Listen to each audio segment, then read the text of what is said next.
توسل بالحبابة والبتول المستطابة والنبي ثم الصحابة فعسى دعوة مجابة نتوسل بالحبابة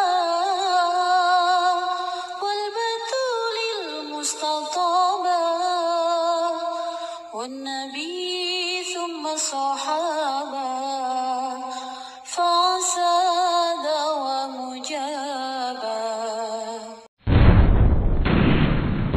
Ini nih niat nih, mendasari sesuatu teman-teman. Nah, untuk niat ini meskipun ia dasar, tapi dia punya dasar lagi.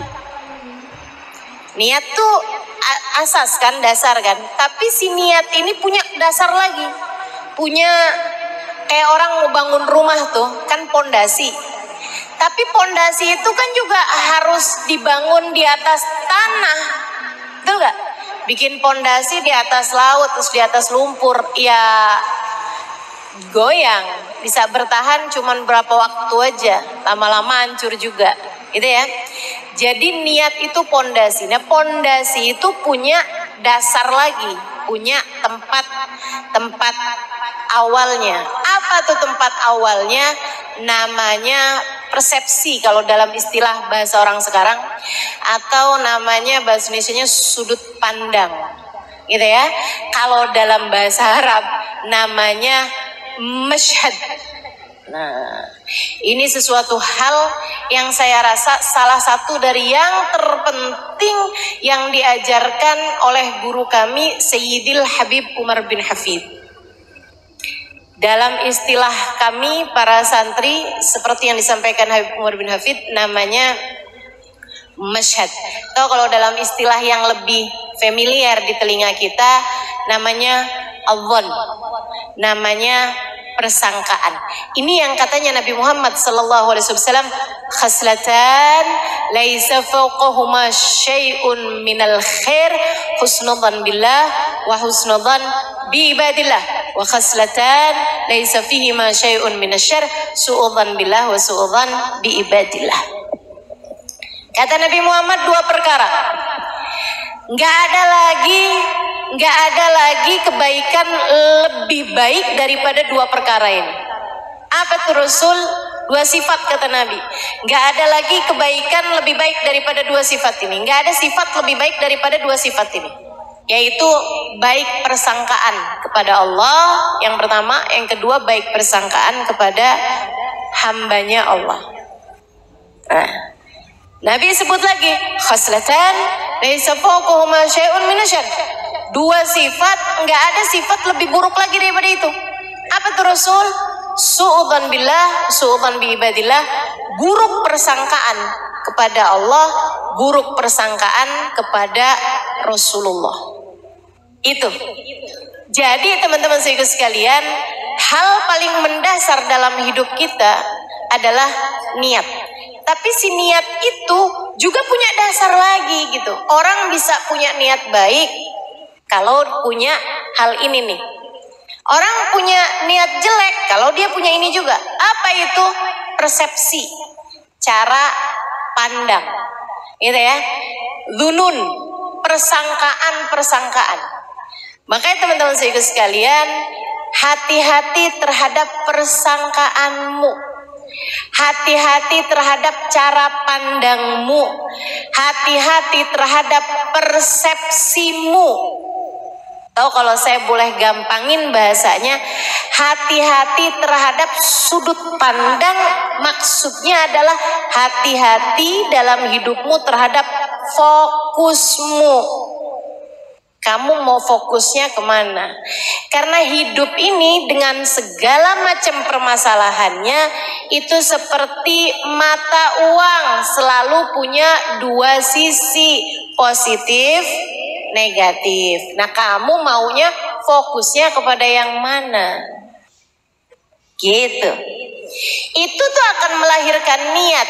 Niat melahirkan tindakan. Tindakan melahirkan perbuatan. Perbuatan melahirkan kebiasaan. Kebiasaan melahirkan karakter. karakter dalam hidupmu, menjadikan hidupmu ini hidup yang kayak gimana gitu. Semuanya tuh bermula dari niat, teman-teman saya sekalian. Kalau teman-teman lihat Halimah Al-Idrus punya karakter. Apa karakter saya? Ustazah. Kan begitu?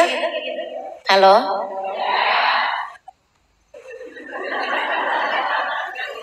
Orang masih lagi mikir udah dikasih jawabannya gitu. Saya kelamaan kalau suruh mikir sendiri ya. Itu namanya karakter. Kan begitu ya? Melekat dalam diri saya. Ibu-ibu kalau dengar nama Halimah Al-Idrus, apa yang ibu-ibu bayangin? Ustazah gitu. Pasti jarang banget ada yang misalnya gitu ya, Halimah Al-Idrus, oh selebgram. Enggak kan? Walaupun follower saya banyak.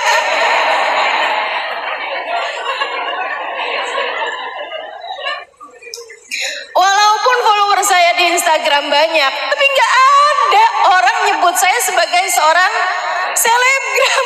Nggak ada gitu. Orang tuh udah erat kaitannya Halimah Al-Idrus ustazah gitu.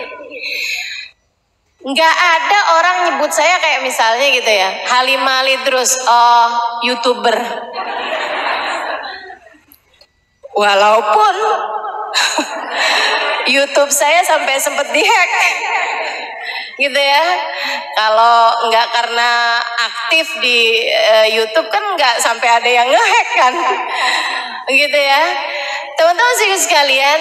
Tapi nggak ada gitu orang nyebut saya sebagai YouTuber gitu. Orang nyebutnya Halimah Al-Idrus adalah ustazah. Itu namanya karakter. Nah, kenapa saya jadi ustazah? Karakter itu terbentuk kenapa? Karena adanya kebiasaan. Apa kebiasaan saya? Mengajar. Iya kan? Kalau kebiasaan saya nyapu, orang gak akan sebut saya sebagai seorang selebgram, sebagai seorang ustazah gitu. Kalau kebiasaan saya adalah memasak misalnya gitu ya, saya bukan ustazah akan tetapi seorang koki. Bukan artinya saya nggak pernah masak, bukan artinya saya nggak pernah nyapu gitu ya, akan tetapi itu semua tidak menjadi sesuatu hal yang kebiasaan yang saya lakukan. Kan begitu? Gitu ya. Karena saya punya kebiasaan mengajar, saya punya karakter ustazah. Kan begitu? Nih, ujungnya nih karakter ustazah. Nah, sebelum jadi sebuah karakter, itu jadi kebiasaan dulu mengajar. Dari zaman kapan ustazah mengajar? Itu tadi tuh. Di Asofa aja 2003. Kurang lama apa saya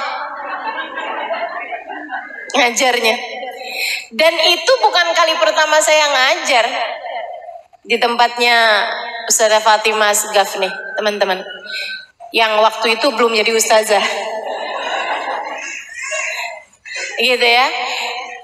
Itu bukan kali pertama saya mengajar. Kapan kali pertama saya mengajar? Sebelum itu. Kapan?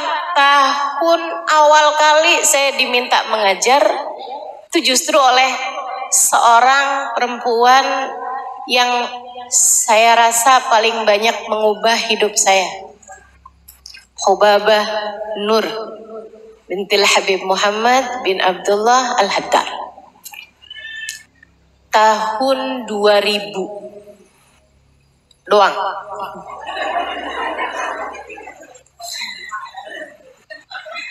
Tahun 2000 atau 1999, gak inget malahan ini ya. Iya, sekitar segitulah. Saya rasa 1999 itu kejadiannya ya.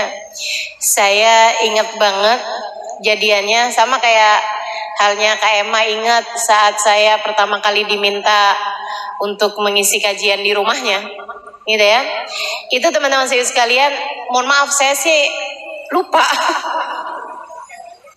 Saya lupa. Tapi kan setiap orang itu punya momen-momen tersendiri yang dia tidak akan pernah melupakan. Gitu kan ya? Teman-teman juga mungkin ingat pertama kali ketemu saya. Saya lupa. Nggak semua saya ingat pertama kali ketemu. Ustazah ketemu saya pertama kali kapan? Maaf ya, lupa. Nah sekarang aja belum tentu ingat. Mudah-mudahan ingat semua ya. Ibu-ibu sekalian saya muliakan, saya ingat banget awal kali saya diminta mengajar. Itu pada tahun, yaitulah 1999 akhir saya rasa ya. Dan saya berangkat ke Tarim itu tahun 1998. Usia saya waktu itu 19 tahun. Saya diajak oleh abang saya, belum ada Daruz Zahra. Belum ada Daruz Zahra. Dan saya belum kenal Habib Umar bin Hafid, Hubab Nur, belum kenal sama semuanya. Abang saya ajakin saya gitu ya untuk nemenin dia pergi ke Tarim karena dia males mondok. Dia bilang dia nggak mau mondok, dia mau pergi ke Tarim tapi nggak mau mondok. Jadi dia mau tinggalnya di luar. Nah biar dia boleh tinggalnya di luar, itu dia harus punya alasan buat jagain adeknya, adek perempuannya, gitu ya. Sebab kalau yang diajak adek laki-lakinya, ya kenapa nggak dua-duanya mondok aja, gitu kan? Jadi dia bawalah adeknya ini yang perempuan ini. Saya tanyain, kenapa saya mesti ke sana? Saya itu lagi seneng-senengnya mondok. Waktu itu, saya udah mondok 8 tahun di Darul Lughah Dakwah, hampir 5 tahun, kemudian di Al Anwar, Sarang Rembang 3 tahun, sebelumnya lagi ada sempat belajar setengah tahun di atau Hidiyah Tegal, Jawa Tengah ya. Nah, itu jadi saya udah mondok tuh udah lama gitu, udah 8 tahunan, seneng belajar. Ya, seneng belajar. Itu tadi tuh. Itu tuh ya. Namanya itu karakter, teman-teman sekalian, yang terbangun karena kebiasaan. Nah, kebiasaan ini tadi terbangun karena awal mulanya adalah tindakan memutuskan diri untuk pesantren. Gitu kan. Kemudian selama di pesantren saya punya kebiasaan belajar dan saya seneng sama kebiasaan tersebut. Lagi seneng-senengnya mondok di pondok pesantren, abang saya ajakin, udah memang mau lulusan itu ya. Dan saya juga nggak punya rencana mau pindah ke pondok mana atau mau ngapain gitu. Abang saya ajakin saya untuk belajar ke Tarim. Saya bilang, di Tarim ada apa bang? Iya sih, di Tarim tuh emang nggak ada pondok perempuan. Nah terus saya mau ngapain di sana?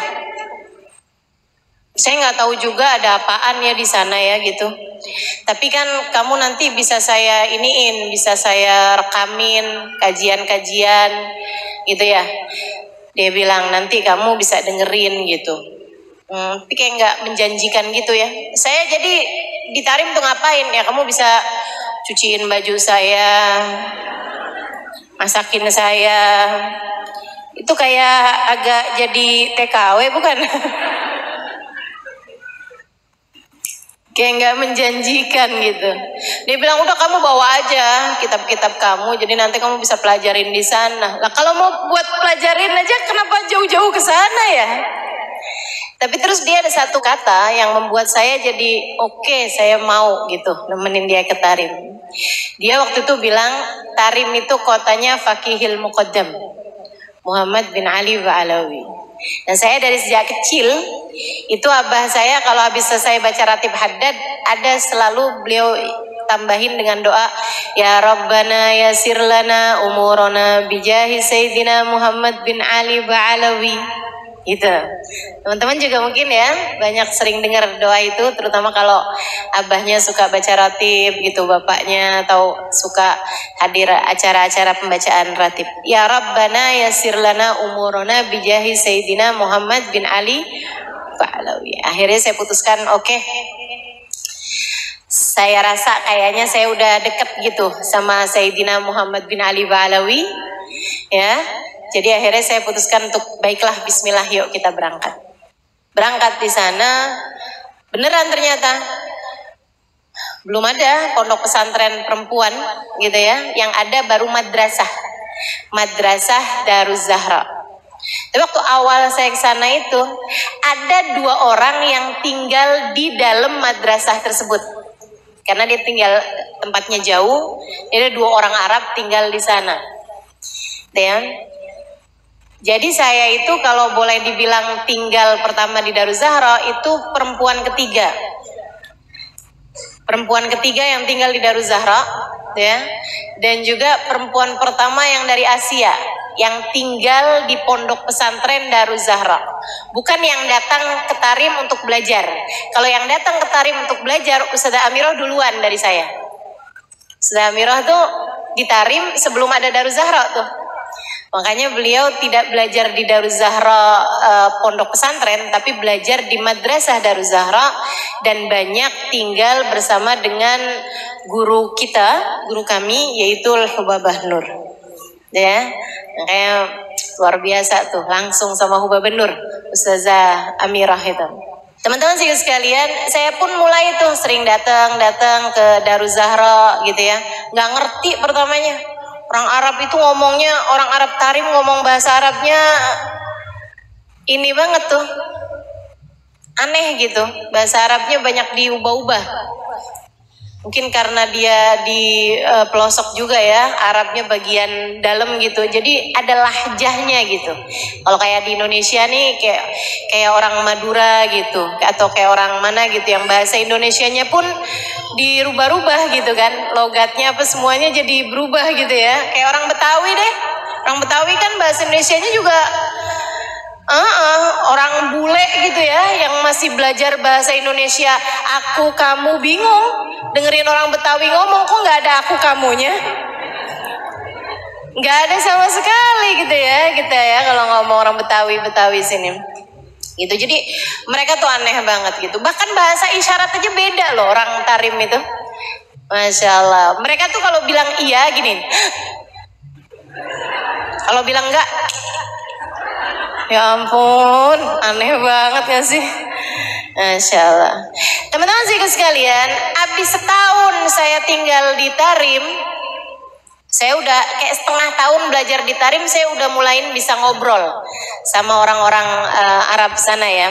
Padahal waktu itu saya udah ketika berangkat itu saya udah bisa baca kitab Gundul. Karena saya mondok 8 tahun di Indonesia, saya udah bisa baca kitab Gundul dari sejak sebelum berangkat ke Tarim.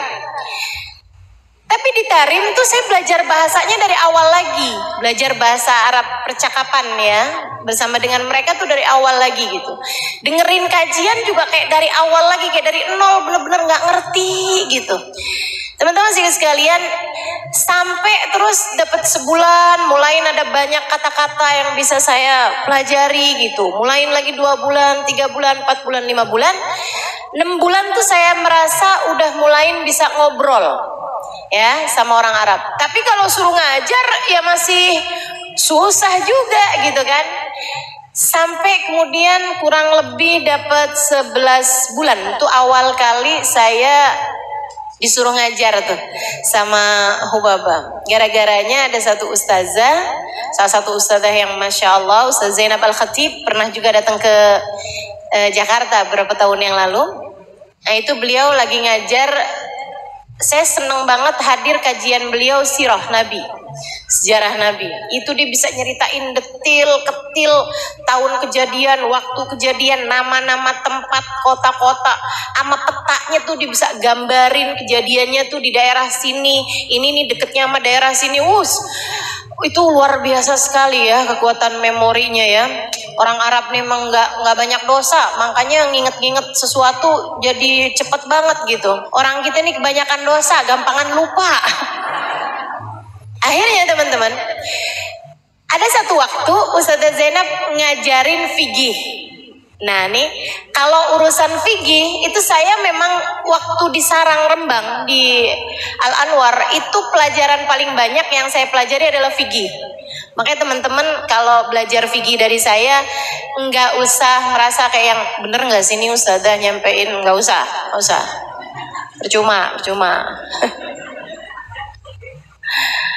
Kok lain ya sama yang diajarin sama siapa misalnya gitu ya, nggak usah, teman-teman nggak usah ngerasa yang bener nggak sih ini Ustazah nyampein. Tenang, kamu tinggal nanyain aja, Ustazah itu adanya di kitab apa, itu pendapatnya ulama siapa gitu kan. Saya akan mampu mempertanggungjawabkan semua apa yang saya sampaikan. Karena saya belajar fikih itu bukan sebentar.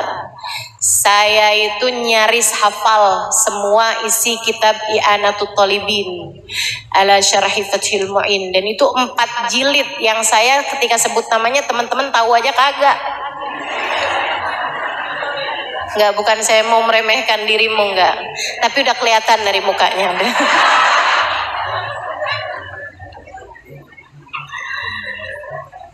Jadi orang kalau belajar fikih itu di pondok-pondok pesantren itu ada tingkatan-tingkatannya, ya.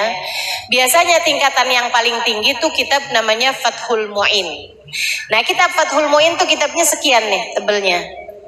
Sekitar 1,5 senti lah, ya, kitabnya. Ketebalannya. Itu tuh kalau udah kayak hafal isi kitab itu tuh lulus. Udah. Nah, kitab Fathul Mu'in itu ada kitab syarahnya. Kitab syarah tuh kitab yang menerangkan maksud dari kitab Fathul Mu'in dan juga penjabaran pendapatnya ulama dan lain sebagainya mengenai hukum tersebut gitu. Nama kitabnya I'anatul Talibin, 4 jilid segede-gede gini nih. Jadi kalau kamu bawa tuh segini. Itu saya hafal isi kitab I'anatul Talibin waktu itu, zaman itu, umur saya 19 tahun. Jadi nggak usah khawatir teman-teman, kalau saya menyampaikan hukum kepadamu, saya akan mampu mempertanggungjawabkan semuanya. Kenapa Ustazah bisa hampir hafal semua isi kitab I'anatul Talibin pada waktu itu? Karena saya senang belajar. Ya, senang belajar. Saya bukan orang yang rajin belajar. Saya hanya orang yang jatuh cinta pada ilmu. Saya senang belajar. Dan itu modal banget sih. Jadi kalau kamu punya anak gitu ya, apa hal yang harus kamu tanamkan kepada anak-anak kamu adalah rasa senang belajar. Rasa senang belajar, menjadikan belajar itu sesuatu yang menyenangkan gitu buat mereka. Itu bisa ditanamkan ya. Ketika mondok di Darul Lughah wa Dakwah awal kali itu, saya banyak ketemu sama orang-orang yang membuat saya terkagum-kagum dengan keilmuannya dan membuat saya jadi kayak yang saya kepengen nih jadi kayak mereka gitu. Dari situlah kemudian timbul rasa minat, keinginan untuk menjadi seseorang yang bisa menguasai banyak ilmu seperti mereka gitu. Kayaknya enak nih kalau saya pinter kayak gitu, enak nih gitu.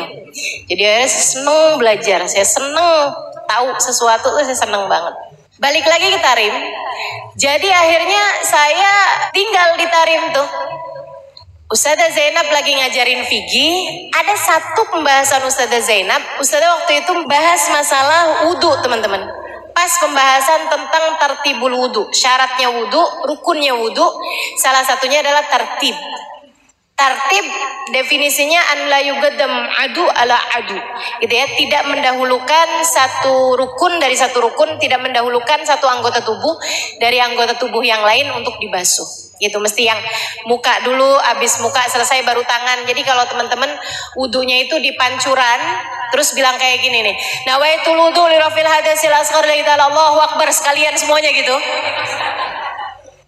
Gitu ya, itu nggak sah, yang sah cuman mukanya doang. Gitu.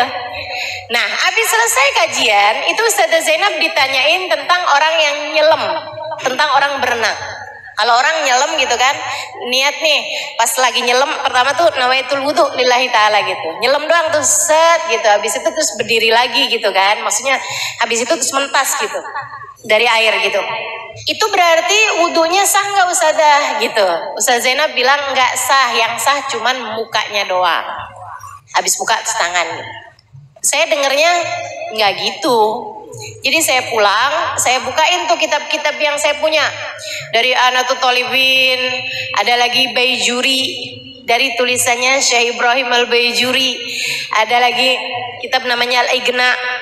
Ada lagi kitab namanya Bujairami gitu. Beberapa kitab-kitab besar yang saya punya tuh saya buka-bukain bab tentang inghimas, tentang nyelam gitu ya. Pembahasan ulama nyelam, kalau semua nyelam itu kan semua badan kita kan basah dengan air, walaupun hanya sepersekian detik gitu ya, itu wudunya langsung sah. Sebagaimana mandi juga langsung sah, meskipun hanya sepersekian detik kalau dibarengi dengan niat. Kenapa? Karena katanya mereka, iya sulut tertib bidaqaik gitu ya, sudah hasil tertib itu walaupun dengan hanya sepersekian detik gitu, udah jadi tuh, udah cepet bilahadat gitu, udah jadi gitu. Itu pembahasan para ulama. Saya tulis semuanya tuh. Saya tulis pendapatnya para ulama di kitab ini gimana, pendapatnya para. Jadi semua pendapat-pendapat ulama tuh saya tulis. Jadi saya satu makalah mengenai hukum inrimas. Hukumnya menyelam tadi itu ya, dalam hal keabsahannya wudhu. Besokannya saya kasihlah itu kertas itu tadi yang udah jadi kayak makalah berlembar-lembar kepada Ustazah Zainab. Saya udah kenal sama beliau sekitar setahunan ya. Jadi saya bilang, Ustazah, ada hal yang mau saya sampaikan Ustazah. Dia bilang, apa itu Halimah? Buka gitu kan. Saya bilang ini. Beliau buka gitu. Terus dia baca gitu. Terus dia gini. Tilli kitabti.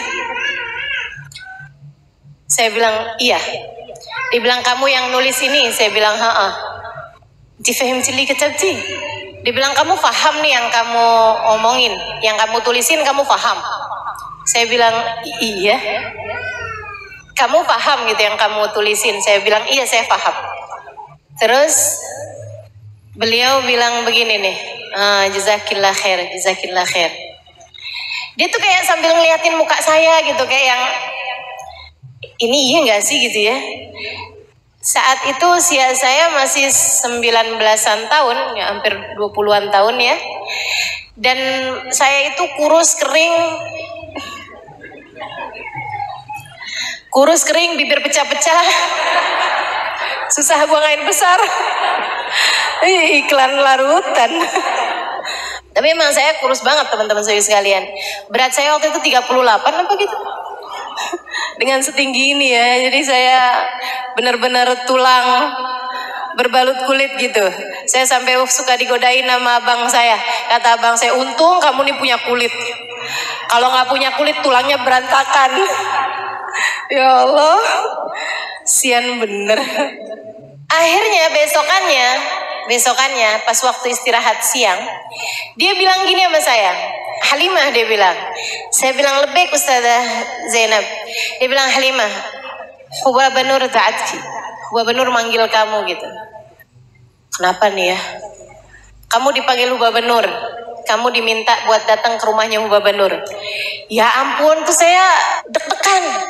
Ada apa nih? Ya ampun, ada apa nih gitu. Saya datang ke tempatnya Huwa Banur jam-jam 10-an ya, setengah 10 gitu. Saya masuk ke rumahnya. Di sana tuh rumahnya orang Arab tuh pintu masuk laki-laki sama pintu masuk perempuan tuh beda pintu.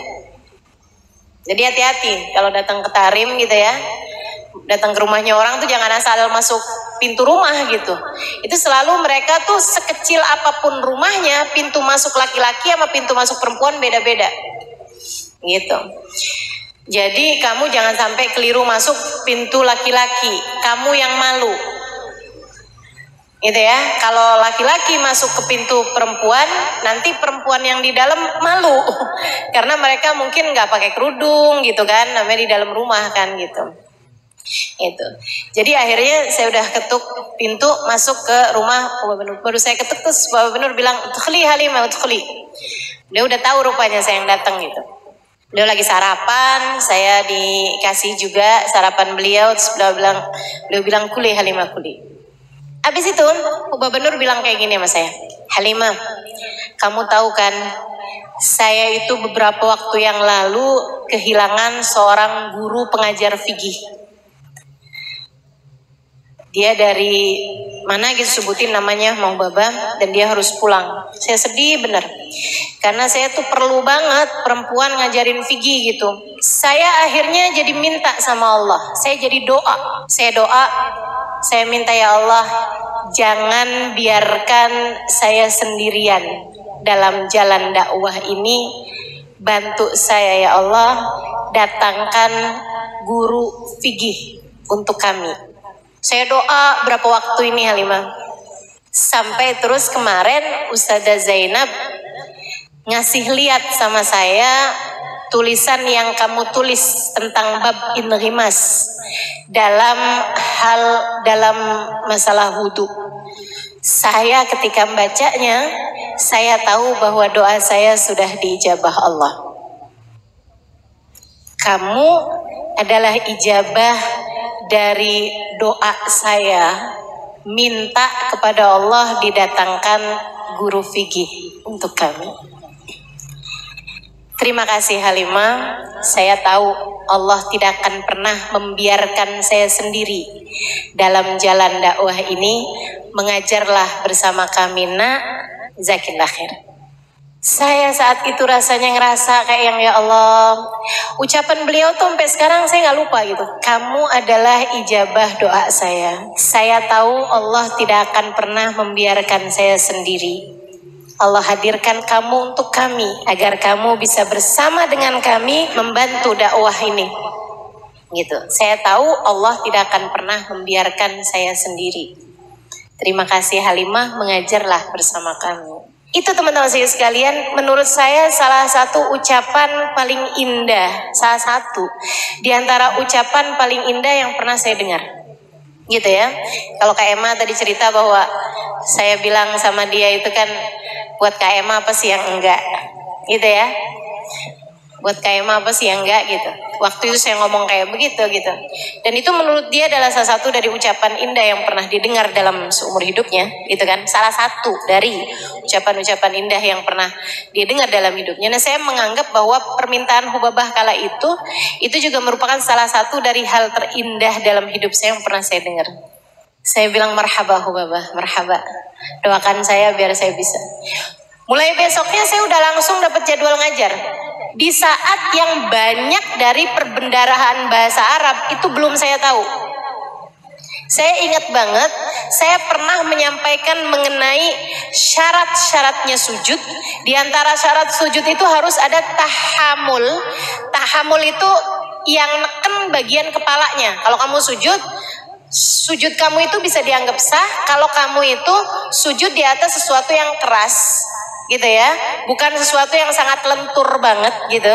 Kamu nggak sah tuh sujud di atas sesuatu yang sangat empuk banget gitu, yang sampai kamu tuh nggak neken sama sekali gitu, kayak asal nempel gitu aja tuh nggak sah. Harus ada nekennya bagian kepala. Nekennya itu dengan definisi kalau sekiranya ada kerupuk tuh kerupuknya patah, kerupuknya remek, gitu ya. Kerupuknya remuk, itu syarat sujud teman-teman saya sekalian.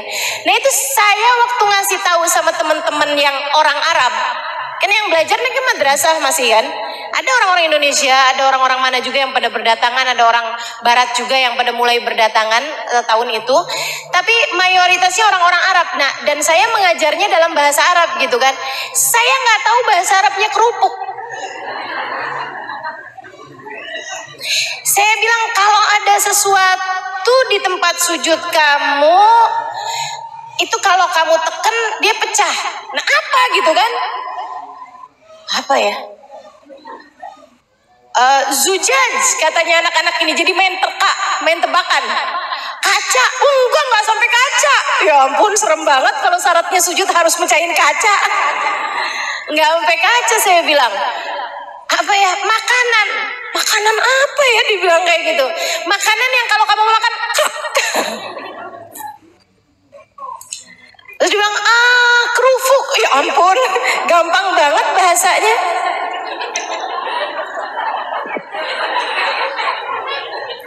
Tahu gitu kan saya tinggal ngomong kerupuk mereka ngerti ya. Kerubu dia bilang gitu. Ya ampun tinggal dirubah doang. Paknya jadi bak. Bahasa Arabnya kerupuk adalah kerubuk.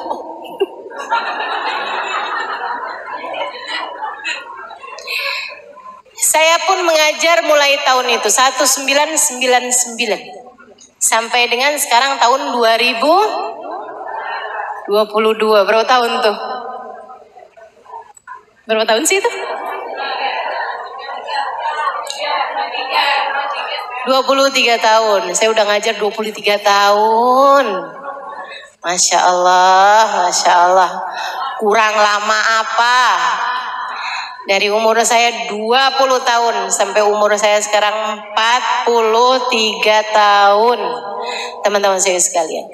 Nah itu tuh kebiasaan sampai kemudian menjadi karakter. Kebiasaan itu diawali dengan tindakan pertama, kan begitu ya? Tindakan pertamanya adalah hari Ubaba Nur nyuruh, kemudian saya pun mulai mengajar. Nah, tindakan itu tuh teman-teman sekalian diawali dari niat. Niatnya sejak kapan? Sejak saya tamat SD. Ketika saya merasa bahwa saya belum tentu panjang umur. Meskipun ternyata persangkaan saya belum tentu panjang umur itu tidak terbukti. Karena sampai sekarang saya masih hidup. Berarti umur saya kan panjang nih kan.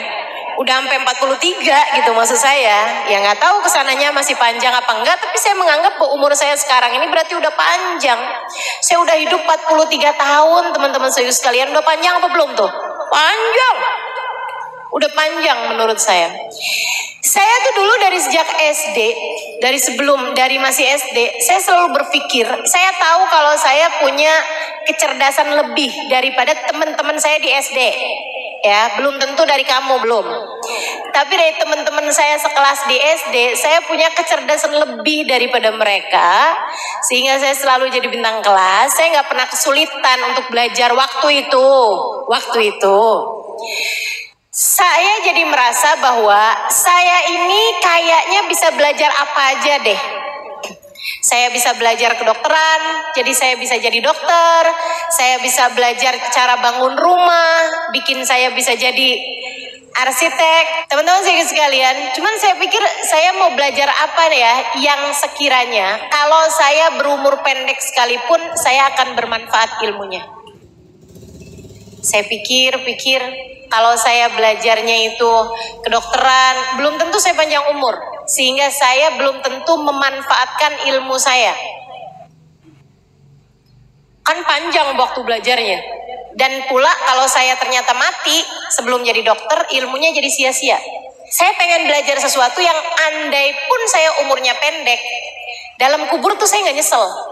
Yang nggak lain nggak bukan, saya harus belajar ilmu agama. Dengan ilmu agama membuat saya jadi tahu menjalani kehidupan tuh mesti kayak gimana. Jadinya nanti di dalam alam kubur saya nggak nyesel. Gitu maksud saya. Ya kan? Karena kan malaikat mungkar nakir nggak mungkin nanyain saya resep obat. Dokter Halimah, kalau kami nih para malaikat sakit kepala resepnya apa ya? Nggak mungkin kan? Nggak mungkin gitu loh. Nggak mungkin malaikat mungkar nakir akan diminta, coba silahkan gambarkan desainnya surga nih, kami lagi kebingungan mau bangun surga dengan desain seperti apa. Nggak mungkin. Jadinya yang saya pikir ya udah dah, saya mau belajar ilmu yang di kuburan pun saya akan ditanya mengenai itu, yaitu ilmu agama. Ya kan begitu kan? Ilmu agama gitu. Tuhan kamu siapa? Dan itu kan bukan dijawab pakai lisan, akan tetapi pakai hati. Ini saya kepengen gimana caranya biar Tuhan saya tuh meresap ada dalam hati saya seumur hidup saya.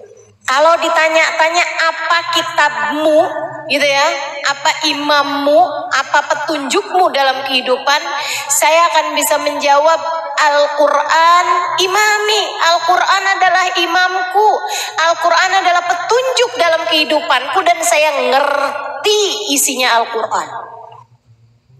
Jadi saya harus belajar ilmu agama. Itu sejak hari itu saya punya niat, teman-teman saudaraku sekalian. Sampai kemudian lahirlah tindakan berupa saya belajar di pondok pesantren, kemudian terus belajar di pondok pesantren, terus belajar di pondok pesantren. Niat saya selamat di akhirat, bermanfaat ilmu saya buat banyak orang. Gitu. Sampai dengan saya mulai mengajar, sampai kemudian menjadi kebiasaan mengajar tersebut, sampai kemudian menjadi karakter seperti yang teman-teman tahu sekarang ini. Jadi kalau teman-teman sekarang nih mau ngerasa, wah saya nih dalam hidup nih kayaknya nih karakternya salah nih. Apa sih sebenarnya karakter yang kita harus bangun? Ya selain daripada saya seorang ustazah, mungkin yang lain kamu sebagai seorang apa, kamu seorang apa. Apa sebenarnya karakter wajib yang harus kita punya, teman-teman saya sekalian? Ini saya kasih tahu. Kita ini di atas muka bumi ini punya sebuah karakter yang harus kita punya. Semua dari kita ini mesti punya. Karakter apa itu? Karakter Abdullah. Karakter hamba Allah. Ya, karakter ibadallah. Karakter hamba Allah satu. Yang kedua karakter umat Rasulullah, umatnya Nabi besar Muhammad. Karakter yang terbangun di atas kalimat La ilaha illallah Muhammad Rasulullah. Karakter La ilaha illallah, Allah Tuhan kita, dan itu karakternya Allah, karakternya kita hambanya Allah. Karakter Muhammad Rasulullah adalah Nabi Muhammad, Nabi kita, dan kita adalah umatnya Nabi Muhammad. Kan begitu teman-teman saya sekalian. Siapapun dirimu, siapapun diriku, siapapun kita sekalian, nih karakter kita adalah La ilaha illallah Muhammad Rasulullah, menjadikan kita hamba Allah, umat Rasulullah. Itu dia karakter kita. Nah, untuk karakter itu harus ada kebiasaan yang dibangun menunjukkan kamu adalah hambanya Allah. Kebiasaan. Kebiasaannya apa? Kebiasaannya yang Allah bilang, "Wa ma khalaqtul jinna wal insa illa liya'budun." Tidaklah aku ciptakan jin dan manusia selain untuk ibadah kepadaku, selain untuk menghamba padaku.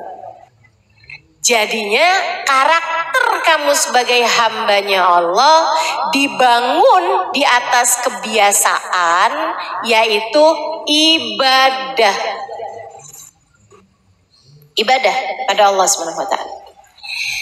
Ibadah itu apa? Sholat. Oh iya, betul. Sedekah. Iya. Apalagi? Baca Quran. Iya. Oke. Apalagi? Hadir majelis. Ibadah apa bukan nih? Ibadah. Saya mengajar ibadah apa bukan? Ibadah. Kemudian lagi nutup aurat. Ibu-ibu pakai bajunya ibadah apa bukan ibadah? Ibadah. Karena menutup aurat. Begitu kan ya? Puasa. Ibadah. Gitu kan ya? Di saat kamu lagi puasa, makan sahur. Ibadah bukan? Makan buka. Ibadah bukan? Ibadah. Di saat kamu lagi nggak puasa karena kamu sedang menstruasi. Saat kamu lagi nggak puasa karena kamu adalah seorang istri yang suamimu sedang ada di kota, tinggal bersama dengan kamu, itu memang istri nggak sunnah buat sering-sering ibadah sunnah, ibadah puasa sunnah ya. Karena kan setiap kali ibadah puasa sunnah takut mengurangi hak suami dari dirimu gitu. Nah, kamu ketika nggak lagi puasa karena Allah, karena kamu melaksanakan perintah Allah untuk suamimu dan karena kamu memang sedang dalam keadaan menstruasi misalnya, berarti kamu nggak puasa ibadah apa bukan? Ibadah. Berarti kamu makan ibadah apa bukan? Ibadah. Ketika kamu mau pergi majelis taklim, kamu naik mobil, ya kan ya? Mobilmu ini kemudian kehabisan bensin, kamu isi bensin. Ibadah apa bukan? Kenapa bisa ibadah? Karena kamu ngisi bensinnya mau pergi ke majelis. Nah, kamu dapat duitnya itu, gitu kan ya, yang untuk kemudian kamu pakai buat ibadah, entah dari suami kamu, entah dari kamu bekerja, misalnya begitu ya. Berarti tuh kamu bekerjanya tersebut, entah kamu jualan online, entah kamu jadi penjahit, misalnya gitu ya. Entah kamu dengan menjadi istri yang soleha, karena kalau saya nggak soleha nih nanti nggak dikasih duit bensin buat pergi ngaji nih. Berarti kamu ketika menjalankan tugas-tugas kamu yang untuk mendatangkan kehidupan duniawi, ibadah apa bukan ibadah? Ibadah. Dari situ kita tahu teman-teman sekalian, kalau kamu niat hidupmu ini untuk ibadah kepada Allah dan kamu dalam hari-harimu itu menjalankan karakter sebagai hamba Allah dengan memiliki kebiasaan-kebiasaan yang Allah Subhanahu wa taala ridho, kamu melakukannya, maka semua yang kamu lakukan dalam hari-harimu itu bernilai ibadah. Yang perlu kamu tegaskan terus-terusan dalam hidup kamu, dalam hari kamu adalah 1, benerin niat, 2, jauhin maksiat. Itu melahirkan kebiasaan yang bagus. 2 hal tersebut teman-teman sekalian. Melahirkan kebiasaan yang bagus itu dengan 2 hal tersebut itu. Yang pertama jauhin dosa, yang pertama benerin niat, yang kedua jauhin maksiat. Jauhin dosa, gitu ya. 2 hal itu kalau kamu kerjain terus-terusan gitu, semua yang kamu kerjain tuh bisa jadi taat, semua yang kamu kerjain bisa jadi ibadah, dan itu enaknya jadi hambanya Allah.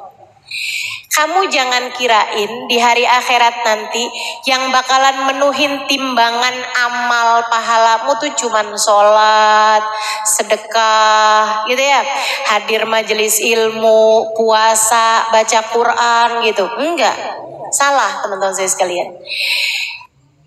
Kalau kamu mau tahu yang bisa menuhi timbangan amal kebaikanmu tuh semua hal. Kamu makan bisa ada pahalanya, kamu mandi bisa ada pahalanya, kamu pakai baju ada pahalanya, kamu beli bajunya ada pahalanya, kamu pakai kaos kaki ada pahalanya, kamu beli kaos kaki ada pahalanya, kamu masak ada pahalanya, kamu cuci piring ada pahalanya, kamu nyapu ada pahalanya, kamu buka tirai pagi hari ada pahalanya, kamu ngapa-ngapain bahkan kamu nafas tuh bisa berpahala semuanya teman-teman saya sekalian. Itu dengan syarat 1, kamu bagusin niat, 2, kamu jauhin maksiat. Kamu jauhin dosa.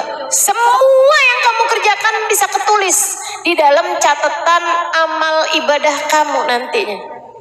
Jadi begitu ditimbang, gitu kan ya? Timbangannya nih bukan cuman urusan kebaikan-kebaikan sholat apa segala macam. Nah kalau urusannya kayak begitu, pahala kita dikit loh. Betul apa enggak? Ibu kalau yang ditimbang di timbangan amal kebaikan tuh cuman sholat, emang kamu sholat berapa rakaat? Berapa lama sholatnya tiap hari? Hitung dah coba. Sholat duhur 5 menit, sholat asar 5 menit, sholat maghrib 3 menit, gitu ya. Sholat isya 5 menit, sholat subuh 2 menit. Hitung tuh coba. Ya ampun, gak nyampe 25 menit. Artinya gak nyampe setengah jam dari 24 jam waktu yang Allah berikan kepadamu.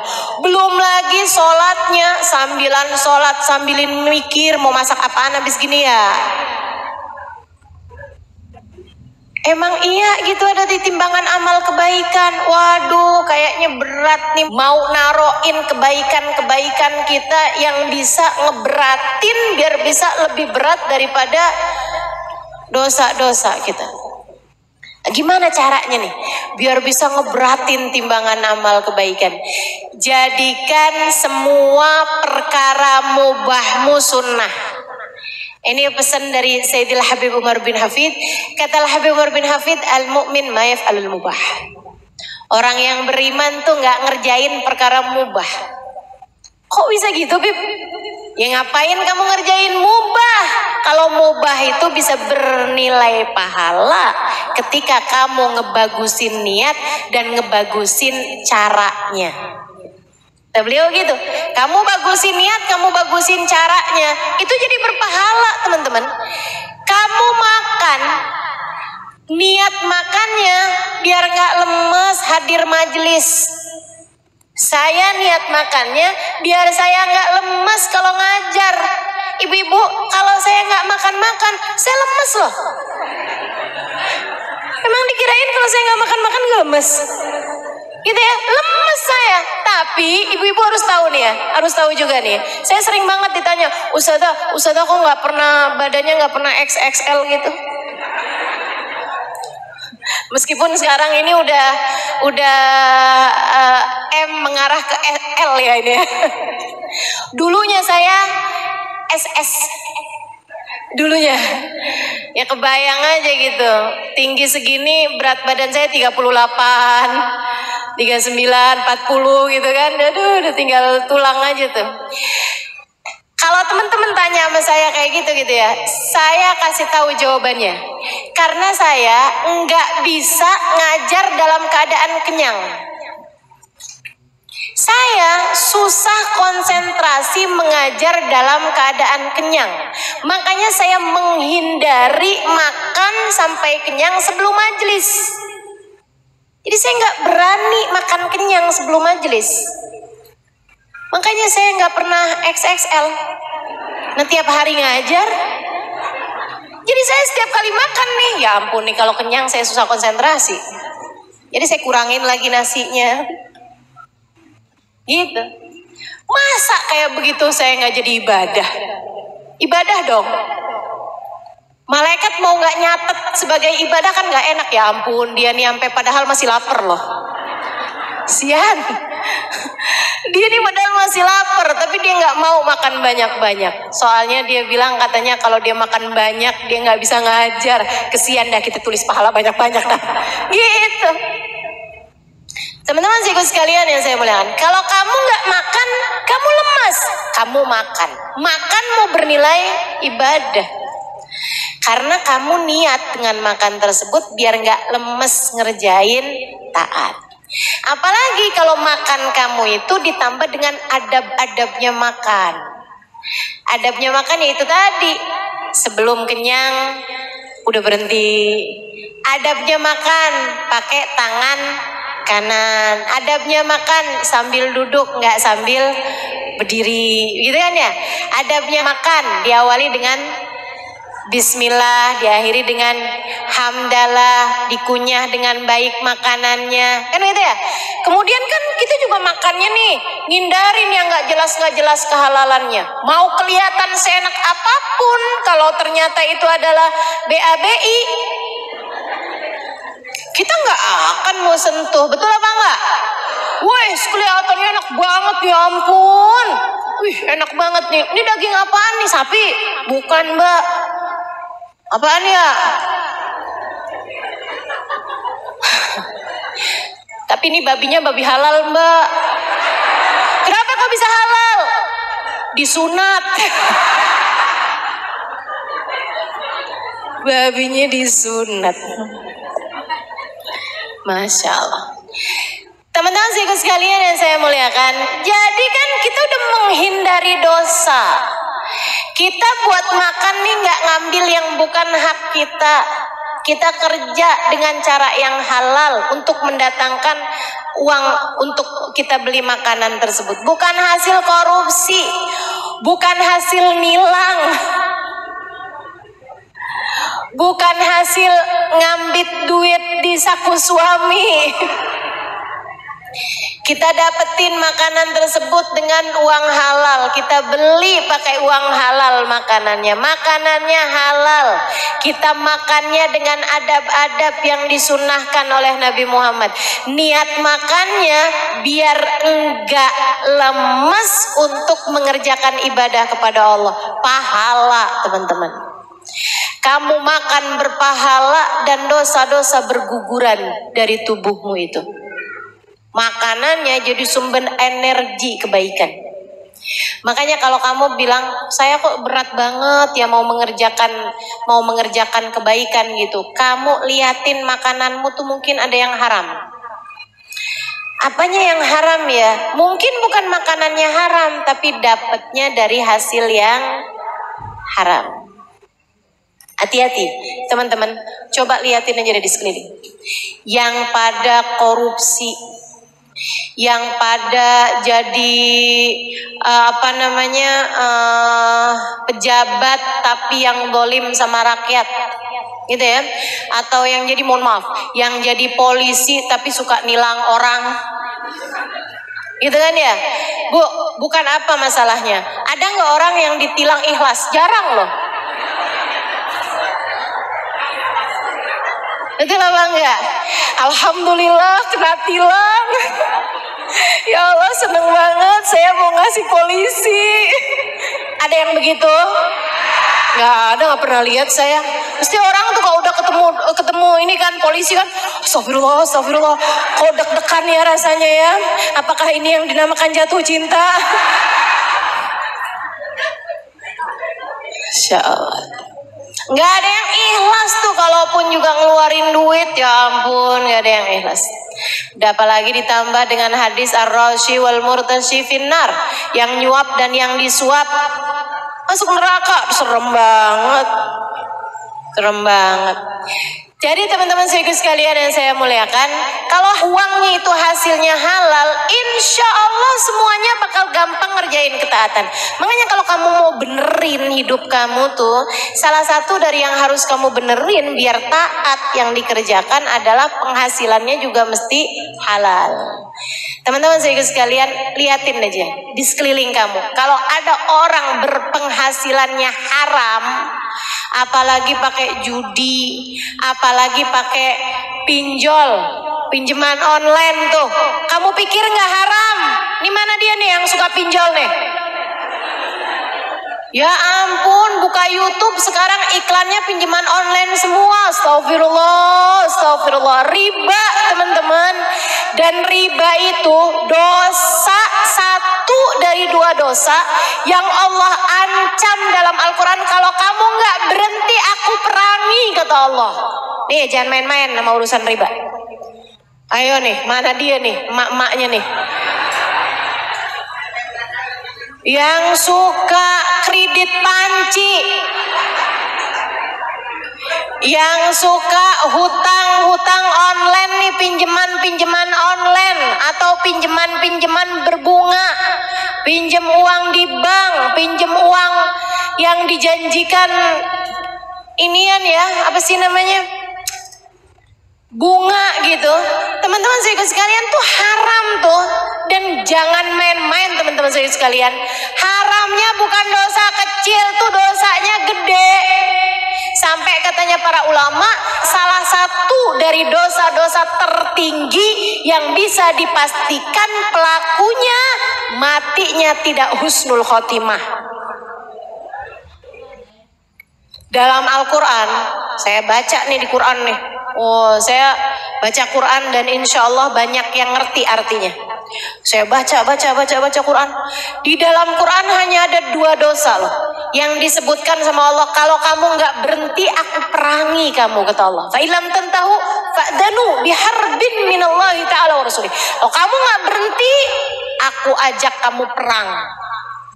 Orang diperangin sama Allah tuh gimana ceritanya bisa menang? Orang diperangin sama Allah tuh hancur sehancur-hancurnya hidupnya teman-teman. Dosa apa itu Ustazah? Yang pertama dosa ngebunuh Nabi.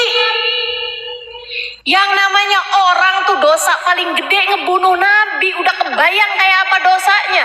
Nabi diutus sama Allah malah dibunuh sama dia. Orang yang ngebunuh Nabi Saleh, orang yang ngebunuh Nabi Daud, orang yang ngebunuh Nabi Zakaria, orang yang ngebunuh nabi-nabinya Allah Subhanahu wa taala, Nabi dibunuh sama mereka. Itu teman-teman dosanya. Waduh, udah nggak kebayang deh, udah nggak kebayang. Dosa paling gede yang pernah ada di atas muka bumi ini ngebunuh Nabi, kan begitu. Nah Allah bilang selain ngebunuh Nabi ada satu dosa lagi yang Allah bilang kamu nggak berhenti aku perangi, kata Allah. Apa itu? Riba. Allah tuh habisnya bilang mengenai dosanya riba, Allah bilang fa illam tantahu fa'dhanu biharbin minallahi ta'ala wa rasulih. Atau kalau kamu nggak berhenti utang-utangan online, kalau kamu nggak berhenti utang-utang riba, apalagi kamu yang ngeribain duit kamu, aku ajak kamu perang, kata Allah. Aku kumandangkan genderang perang sama kamu. wa rasulih, dan aku ajakin Nabi Muhammad buat perangin kamu. Ibu-ibu, jangan sampai kamu hadir majelis maulid, kamu bilang pengen biar dicinta sama Nabi Muhammad. Kata Nabi Muhammad, gimana kamu bisa aku cinta? Kamu malah lagi aku perangin. Karena kamu ngutang-ngutangin duit sama umatku dengan bayaran gantian berupa bunga. Kamu jeret leher orang-orang dengan pinjaman-pinjaman dari kamu itu. Aku ajak perang sama kamu, gak usah nyari cintaku, kata Nabi. Aku perangin kamu selama ini. Gimana ceritanya? Jangan bilang, ya ampun saya tahajud, saya ibadah, saya ini, saya itu. Tapi kalau kamu masih ngerjain dosa satu ini teman-teman, percuma. Makanya saya beneran marah nih kalau saya terus-terusin nih.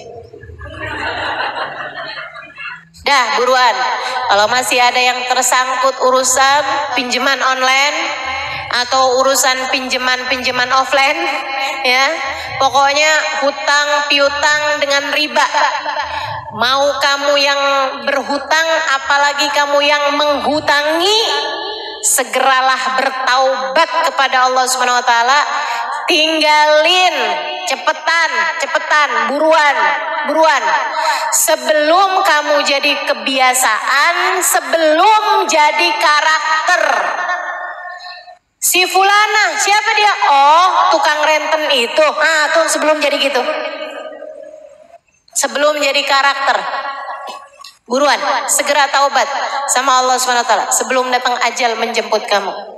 Udah teman-teman, nggak usah pakai habisnya ustazah, kalau saya nggak pinjem-pinjeman kayak begitu tuh ustazah, saya nggak punya apa-apa. Udah mendingan nggak punya apa-apa.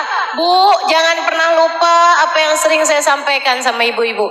Sesedikit apapun yang kamu punya cukup untuk membiayai hidupmu. Tapi sebanyak apapun yang kamu punya nggak akan pernah cukup untuk membiayai gaya hidupmu. Mau punya berapa banyaknya nggak bakalan cukup, Bu. Kalau biayai adalah gaya hidup. Makanya kalau mau hidupnya tenang, jangan kebanyakan gaya. Dah, nggak usah kebanyakan gaya. Ya ampun. Nih ya, ustazah kalau pinjemannya nggak pakai bunga gimana ustazah? Ya halal sih halal, tapi Bu, hati-hati ya. Jangan sampai kamu punya kebiasaan berhutang. Apalagi kalau sampai alhamdulillah dia kayaknya lupa dah. Alhamdulillah kayaknya dia lupa tuh. Yaudah aja dah. Ibu pernah ketemu gak ada orang utang agak dibayar-bayar, tapi status di Instagram healing mulu. Statusnya tinggal healing di pantai, gitu kan ya? Healing di gunung, healing mulu Bu. Giliran ditagih utang hilang. Ada tuh yang modelannya kayak gitu. Ada apa nggak? Mana orangnya? Mau lihat saya nih orang yang mana nih? Masya Allah nggak hadir ya. Dah nggak pakai. Yang punya utang buruan bayar, buruin bayaran, buruan bayarin. Jangan berani mati bawa utang Bu. Nabi aja nggak mau nyolatin. Sahabat kalau mati tuh Nabi pertanyaannya satu, punya utang apa enggak? Oh dibilang nggak punya Rasul, ya udah deh saya sholatin gitu. Tapi kalau dibilang maaf Rasul dia punya utang, enggak saya nggak mau nyolatin. Ya Rasul kesian nih dia saudara saya Rasul, masa nggak nyolatin? Enggak, saya nggak mau nyolatin orang mati bawa utang. Kenapa Nabi sampai nggak mau nyolatin orang mati bawa utang? Bu, ini kamu kalau hidup di zaman Nabi nih Bu, kamu nggak disolatin loh Bu kalau mati bawa utang. Ibu mau gitu? Astagfirullah, jangan sampai Bu, pokoknya jangan berani dah mati bawa utang. Jadi gimana nih Ustazah? Udah nggak usah pakai utang nih ibu sekalian. Biasa-biasa aja yang ada kita pakai, yang nggak ada ya udah. Enggak. Ya udah nggak apa-apa kok. Gini di majelis taklim nggak ketahuan. Mana kerudungan mahal, mana yang murah. Nggak ketahuan Bu, mana yang abaya di atas 100 juta, mana yang 100.000. Udah nggak usah. Lagian ibu-ibu saudara sekalian, kalau yang make orangnya keren biar kata murah kelihatan mahal. Maksud saya bukan saya, tapi ada orang-orang biar kata pakainya barang-barang murah juga kelihatannya mahal. Ya Bu ya, salah satunya saya. Masya Allah. Kalau orangnya nggak keren Bu, biar kata pakai barang mahal juga dikirain KW. Udah dah. Ya Bu ya, nggak usah kamu jadikan tampilanmu sebagai nilai hidup kamu. Nggak di situ nilai hidupmu. Nilai hidupmu ada para karakter kamu sebagai hambanya Allah, sebagai umatnya Rasulullah. Jadi teman-teman saya sekalian, Habib Umar bin Hafid bilang, orang mukmin nggak ngerjain barang mubah. Ingat-ingatin saya, orang mukmin nggak ngerjain barang mubah. Apatah lagi makruh, apatah lagi haram. Mubah aja enggak kok kita. Gitu. Kenapa orang mukmin nggak ngerjain barang mubah? Karena di saat dia mengerjakan perbuatan mubah sekalipun, niatnya bagus, adabnya bagus, sehingga dia berpahala semuanya. Ya, dan itu semuanya tuh kebiasaan yang dilahirkan dari perbuatan yang dilahirkan dari awal tindakan itu semuanya bergantung dari niat. Nah, si niat ini nih berdasar dari perspeksi, berdasar dari masyhad, berdasar dari sudut pandang. Maka ibu-ibu kalau pengen ngebenerin hidup, benerin niatmu. Dan kalau kepengen ngebenerin niatmu, maka benerilah cara pandangmu. Makanya kenapa ngaji penting, membuatmu tahu harus memandang dengan cara bagaimana. Gitu. Kenapa ngaji penting? Membuat kamu bisa ngerti cara memandang sesuatu, Bu. Gitu ya, Bu ya? Yang mesti dibenerin tuh ibu-ibu sekalian. Sekarang gini deh. Kamu punya suami. Nih ya, buat para istri yang punya suami nih kan. Nih kamu nih, kalau kepengen ngebenerin rumah tangga kamu gitu, bukan dengan cara kamu ngebenerin fisik kamu gitu. Oh, saya kepengen ngebenerin rumah tangga nih biar suami nggak kemana-mana. Jadi saya harus berpenampilan dengan tampilan yang bagus. Karena hidung saya ini belum mancung, saya sepertinya perlu buat nambahin. Iya, buat nambahin apaan di hidung jadi biar agak sedikit lebih mancung, filler sana, filler sini, tarik benang, sulam alis, sulam bibir, kemudian tanam bulu mata gitu ya. Pulang-pulang keluar dari salon, jangankan orang lain, suaminya sampai gak kenal. Siapa ini? Nggak gitu Bu, bukan juga dengan kamu memperbaiki tampilan-tampilan. Wah, ini harus, ini rumah harus ininya harus dicat ulang ini apa? Nggak perlu. Apalagi dengan memaksakan diri di rumah tangga jadi bagus. Kalau kita punya mobil, kalau kita punya rumah bagus, kalau kita punya rumah yang ada halamannya, biar saya nggak perlu healing jauh-jauh, saya cukup dengan keluar rumah aja, saya dengan memandang kebun-kebun di belakang rumah saya. Lah itu perlu berapa miliar buat kamu mewujudkannya? Ibu-ibu saudariku sekalian, bukan itu yang perlu kamu benahi Bu, bukan. Kamu ingin membenahi rumah tanggamu, benahi niat dalam rumah tangga, benahi sudut pandang terhadap sesuatu.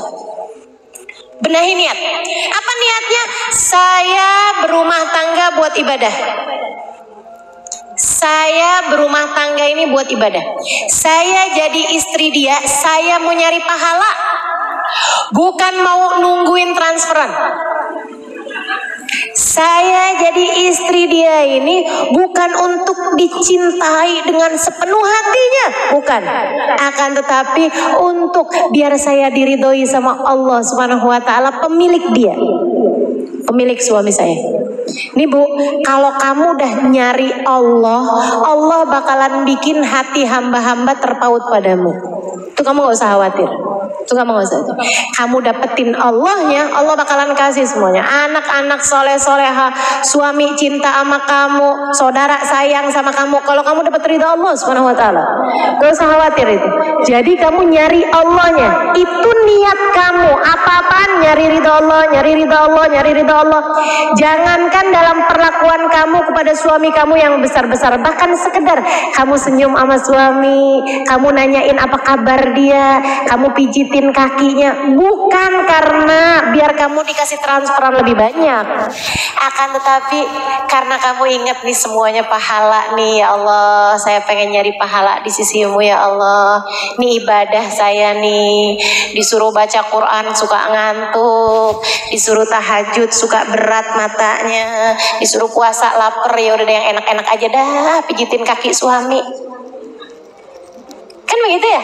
Senyum di hadapan suami itu pahalanya nambah-nambah terus. Malaikat rokib sibuk loh ibu-ibu.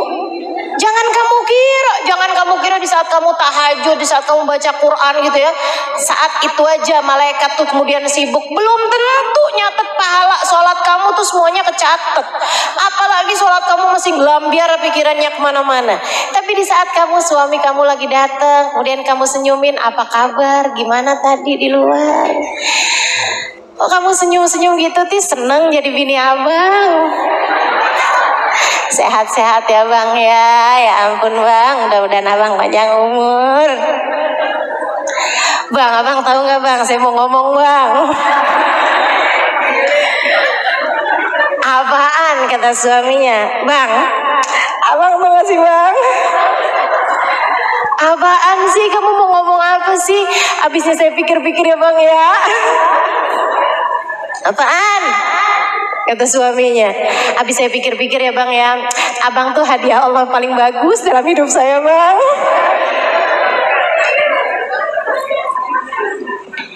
Bu, kamu kayak gitu, kamu bicara seperti itu, kamu menyenangkan hati suamimu seperti itu, malaikat rokib sibuk nyatet pahalanya.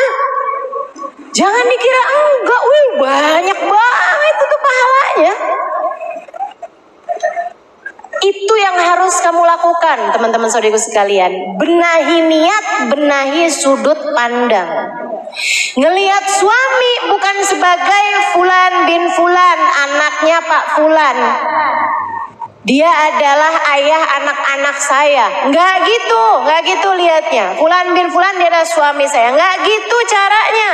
Akan tetapi dia adalah Fulan bin Fulan, hambanya Allah, umat Rasulullah yang Allah jadikan jalan surga saya dengan saya menyenangkan hatinya. Allah jadikan jalan ridho Allah buat saya adalah dengan keridhaan dia terhadap saya.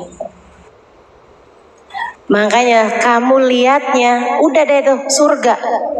Jalan surga kamu di saat suami lagi menyenangkan. Ya ampun, emang surga dia mah adem, surga. Di saat dia lagi nyebelin, surga emang berat, surga. Hufatil jannah bil makarih gitu kan. Surga dikelilingi dengan perkara yang tidak menyenangkan, kata Nabi Muhammad gitu. Nih dia emang bener, kata Nabi itu bener dah pokoknya. Ada dalilnya segala. Itu namanya ngebenerin sudut pandang. Dalam segala macam hal, kamu ngelihat anak-anak kamu, jangan sebagai Fulan bin Fulan anak saya, Fulan bin Fulan anak suami saya. Itu ya? Bukan kayak begitu bu. Ini anak saya nih, dia harus melanjutkan kehidupan saya. Saya dulu mau jadi ustadzah nggak bisa, sekarang dia harus jadi ustadzah. Waduh. Saya dulu mau jadi pramugari, kalah tinggi, sekarang nih dia harus jadi pramugari. Waduh. Saya dulu mau jadi dokter tapi nggak bagus nilainya, kurang pinter saya jadi nggak diterima. Anak saya harus jadi dokter. Apa maksudmu? Kamu kok segitunya merasa berkepemilikan? Nggak gitu. Nanti yang beneran punya marah kepadamu. Kok ngaku-ngaku sih kamu? Siapa yang beneran punya anak kita? Allah. Anak kita punyanya Allah. Anak kita punyanya Allah. Sama suami kita punyanya Allah. Jangan sok-sok ngaku-ngaku. Anak kamu punyanya Allah, Bu. Katanya Allah, aku tidak menjadikannya milikmu. Ia bukan aku beri kepadamu. Ia adalah amanat yang harus kamu jaga dan kamu harus mengembalikannya kepadaku. Makanya tugas orang tua adalah mengenalkan Allah dan Rasulnya kepada anak-anaknya. Mengenalkan kasih sayang Allah dan Rasulnya lewat kasih sayang orang tua tersebut kepada anak-anaknya. Itu tugas orang tua. Ini namanya ngebenerin sudut pandang, teman-teman. Ini namanya ngebenerin dhon, ngebenerin persangkaan kamu harus sesuai dengan kenyataan. Dia itu siapa? Kan begitu ya? Anak kamu nih siapa? Nah ini kan kalau kamu bilang, ini anak saya, punya saya, lahir dari rahim saya. Oke, lahir dari rahim kamu benar, tapi punya kamu, tunggu dulu, benar apa enggak? Emang kamu ikutan bikin hidungnya? Oh, hidung kamu aja pesek, hidung dia mancung. Kamu gak ikut-ikutan bikin hidungnya, bikin mulutnya, apalagi nentuin garis nasibnya. Gak ada, kamu gak ikut-ikutan. Berarti bukan punya saya. Punya siapa? Punyanya Allah yang nyiptain dia. Ini namanya ngebenerin dhon, ngebenerin persangkaan. Persangkaanmu harus sesuai dengan kenyataan, sehingga kamu bisa selalu husnudzon kepada Allah, dan kemudian kamu jadinya husnudzon kepada hamba-hambanya Allah. Kalau kamu bagus persangkaannya, ngelihat semua orang nih hambanya Allah, saya jadinya husnudzon terus. Saya nih kalau ngelihat teman-teman ini kan semua hambanya Allah, saya jadinya husnudzon terus. Ada ngelihat orang yang semangat belajarnya, Masya Allah, ya Allah, nih calon-calon orang-orang soleha. Masya Allah, solehah-solehahnya hamba-hambamu ya Allah. Saya udah ngomong lebih dari sejam nih, masih pada dengerin. Masya Allah, solehah-solehah. Allah subhanahu wa ta'ala. Bagus persangkaan saya. Kenapa? Karena saya punya husnudzon kepada Allah. Bahkan saya ngeliat di pojokan ngantuk, Masya Allah, begitu tenangnya hatinya. Orang kalau nggak tenang nggak ngantuk, Bu. Betul apa enggak? Amanatan nu'asan kata Allah, yang syataifatum minhum. Makanya saya nggak pernah sakit hati kalau ada yang tidur. Masya Allah, begitu tenang hatinya. Berarti majelis saya nih ditulurin ketenangan dari Allah SWT sampai bikin dia ngantuk di pojokan. Masya Allah, luar biasa. Kenapa saya bisa husnudzon? Ngelihat yang semangat saya husnudzon, ngelihat yang ngantuk saya husnudzon, karena cara berpikir saya bagus. Gitu ya, karena saya bisa memperbaiki persepsi, karena saya bisa memperbaiki dhon, bisa ukabbirul masyhad, kata Sayyidil Habib Umar bin Hafid, bisa membenahi sudut pandang, bisa memperbagus masyhad, memperbagus cara kita melihat terhadap sesuatu, cara berpikir terhadap sesuatu. Maka sekali lagi, inti semuanya nih, kalau teman-teman udah bisa dapat garis merahnya, alhamdulillah. Tapi jika tidak, nih saya bantuin teman-teman. Kalau kamu ingin memperbaiki hidupmu, maka cara nomor 1 dalam memperbaiki hidup adalah memperbaiki niat. Dan cara memperbaiki niat adalah memperbaiki persepsi, memperbaiki cara pandang, memperbaiki masyhad, memperbaiki cara kamu berpikir, memperbaiki persangkaan kamu, ya, sehingga kamu selalu husnudzon kepada Allah, husnudzon kepada hamba-hambanya Allah Subhanahu wa taala. Bagus persangkaan kamu, bagus masyhad kamu, bagus persepsi, bagus sudut pandang kamu, melahirkan niat yang bagus. Niat yang bagus melahirkan tindakan yang bagus. Tindakan yang bagus jika dilakukan berketerusan membuat kamu perbuatan-perbuatannya bagus. Perbuatan-perbuatan bagus yang kamu terus-teruskan akan berubah menjadi sebuah kebiasaan. Kebiasaan yang bagus melahirkan sebuah karakter. Nah, karakter kita di atas muka bumi ini tidak lain tidak bukan adalah hamba Allah dan umat Rasulullah. Kita bawa itu terus sampai kita mati, sehingga kelak di dalam kubur kita, di akhirat kita tidak akan pernah jauh-jauh dari rahmatnya Allah, tidak pernah jauh-jauh dari syafaat Nabi Muhammad SAW, tidak jauh-jauh dari surga Allah, tidak jauh-jauh dari kebersamaan dengan baginda Nabi besar Muhammad sallallahu alaihi wasallam. Rabbana dzalamna anfusana wa illam taghfir lana wa tarhamna lanakunanna minal khasirin. Rabbana atina fid dunya hasanah fil akhirati hasanah wa qina adzabannar. Dawam subhanakallahumma wa tahiyyatuhum fiha salam. Akhiru da'wana anil hamdulillahi rabbil alamin wa ila hadratin nabi al-fatihah. A'udzubillahi minasyaitonir rajim. توسل بالحبابة والبتول المستطابة والنبي ثم الصحابة فعسى